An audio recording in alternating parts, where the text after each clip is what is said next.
వదినొచ్చింది. అమ్మా బాగున్నావానే? మీ అత్తయ్య మావయ్య వాళ్ళు బాగున్నారా? ఏంటే చెప్పా పెట్టకుండా వచ్చావు? రండి వదిన, కూర్చుందరు గాని. నేను మీతో మర్యాదలు పొందడానికి రాలేదు. నాకు రావాల్సిన వాటా గురించి మాట్లాడి తీసుకుని వెళ్దామని వచ్చా. వాటానా? ఏం వాటా ఏంటి? ఓహో, అంతవరకు వచ్చిందా? ఆస్తంతా నీ కొడుక్కి కోడలికి ఇచ్చేద్దాం అనుకుంటున్నావా? ఆస్తా? అదేంటి వదిన, నీకు పెళ్ళప్పుడే లాంఛనాలని ఇచ్చేసారు కదా అత్తయ్య మావయ్య. ఇచ్చారులేమ్మా గొప్ప లాంఛనాలు.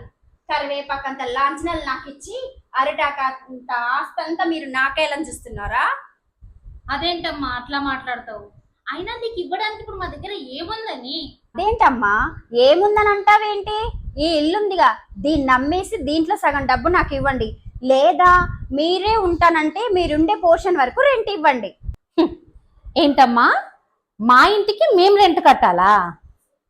అయితే విను, నీ పెళ్లికి చేసిన అప్పు ఇంకా అట్లాగే ఉంది. నువ్వు ఆ అప్పులో మీ అన్నతో పాటు వాటా పంచుకో, నీకు అలాగా మేము రెంట్ కడతాం. అర్థమైందా? అమ్మా, ఏయ్, ఏంటి అరుస్తున్నావు? ఇంతవరకు నీకు మర్యాద ఇచ్చి ఇంకా ఇక్కడ నిలబడ్డావు. ఇంకెక్కువ మాట్లాడినావు అనుకో చెంప వలగొట్టి బయటికి వెళ్ళగొడతా. అయినా తోడబుట్టిన దాని అయి ఉండి నీ అన్న కష్టాల్లో తోడుండాల్సింది పోయి ఇంకా వాడిని వాట అడగడానికి వచ్చావా?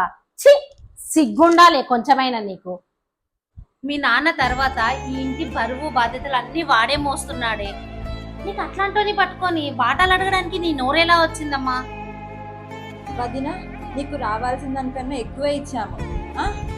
అనవసరమైన గొడవలకు పోయి మా నుంచి దూరం అవ్వకు. నువ్వంటే అందరికి ఇష్టం వదిన.